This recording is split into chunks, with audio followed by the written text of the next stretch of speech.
Hi, I'm Jill Fraser. I've been a miniaturist for over 30 years, and I started this YouTube channel to share my work with you and to show you some of the things that I do and how I do them, and to show you how I meet some of the challenges that I find in my workshop from day to day. So I hope you enjoy this video. Okay, so we've still got our tropical weather. It's raining outside, but it's warm.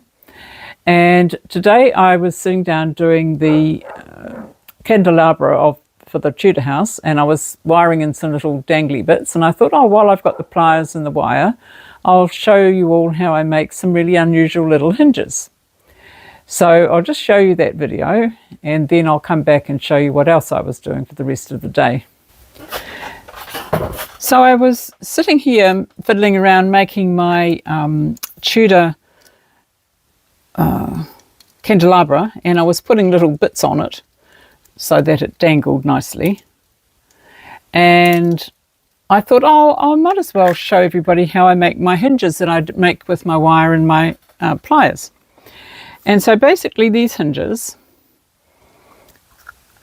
go on the top of something or a door, both sides. If you wanted to do something fantasy wise, like a fantasy thing, they work really well.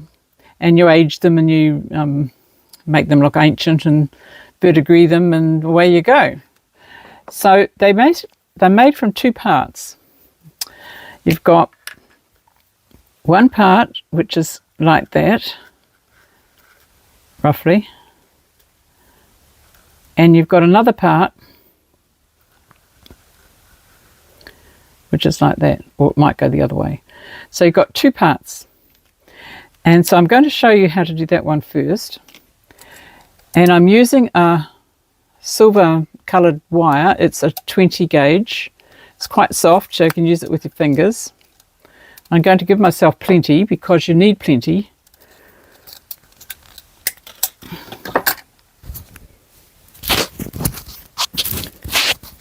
Just checking that my microphone was on. Yes. Now, I've got an old knitting needle. You can only do it with your fingers, unfortunately. I just hold it there firmly and I wrap it round the knitting needle about 5 or 6, 7 times when I think I've got enough. It starts to get a bit stiffer because you're shifting the molecules around on the metal and it's starting to stiffen up a bit. But you could probably get about, 3, 6, 7 of those, not bad. Roll it off. Cut it off a little bit shorter so you can work with it. Now, I've got a pair of these ring pliers, which are really good. They've got curved bits on both sides. You really need these to make these little eyelets. I'm just going to bend it out a little bit. And I'm going to take my loop around that way. So I have to bend it up a bit more. And a bitty midge. Go away. And then I'll bring this around here. It's a bit hard to show you with the camera, and I'm not holding the camera, so I don't know how it's going.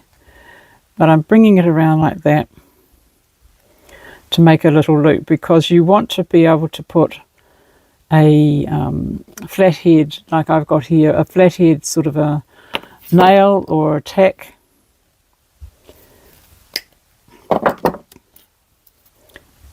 And so you go like that. So you've got a little loop.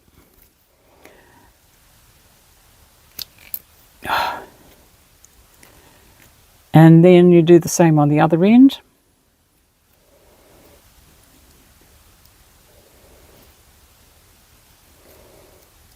Cut a bit off.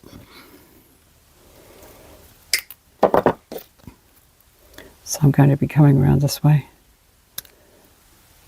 It doesn't matter which way these loops go, just go the way you feel more comfortable, really. Sometimes they just design themselves, these hinges. Okay, so I'm just going to spread it out a little bit on one end and scrunch it up on the other end to get it a bit more aesthetic looking.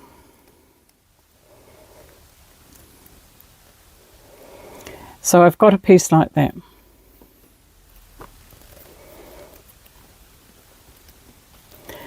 Now what I'm going to be doing, I should have brought that down a little bit more. How can I do that? I will bring that down that way. Is I'm going to be doing the piece that goes through it, and I can only do a loop on one end at this point. I can't put them on both ends. And this I can show you now. It's just a loop like that. And then just get your pliers and squeeze and push back a little bit so you end up with a bit of a hook. Like a shepherd's crook. And then I'm thinking I'm going to be putting that through there, and so I'm going to probably need to cut my piece about there so I can put another hook on the other end. And I'm going to be threading this through my spring looking thing. And I just need to just tilt this up a little bit so it looks a bit like an S. And then at the other end I've got to try and mirror the same thing. It's not always that easy. But again, it's a very creative little hinge, so it doesn't matter if it's not exactly correct. And I'm going to be twisting this little loop up that way.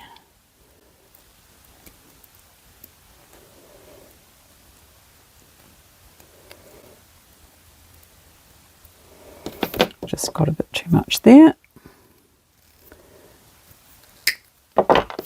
Okay, so that's basically what you do. This is where I find I've done everything back to front and I have to start again. No, that's not totally true. So there we've got it. We've got two pieces.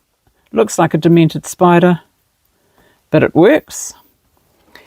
You've got it sitting here on top of this. I've done a few in different kind of wires. I've used a bit thicker wire and some of them I've used a bit thinner wire. And so I find that they're quite fun to make. Give them a go. So if you found that interesting, let me know. And now the other thing I did today was I finished off my ceiling of the floor, of my next floor. So that's all done now. And I've just got to go and check my 3D printer after this video to see if I printed my ceiling roses okay. So I've got some ceiling roses to put in there.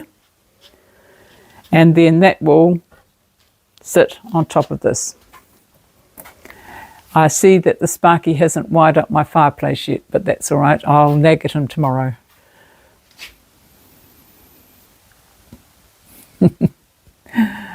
And so there we go. That was my day. Quite a busy little day, and I'm happy. So tomorrow I'll be putting the dog, which I think she's found burglars, and so I'll be putting my ceiling on, and I'll be doing the floor. So that's what I'll be doing tomorrow. So all the wiring for the lights will be put in. The lights will go under here, and then we will be cooking with little sticks. So I shall see you then. I'd just like to finish with a quick reminder for those of you who haven't looked at the channel membership yet. It does give you full access to my digital magazine and all the back issues and any other little extras that I throw your way. So please have a look.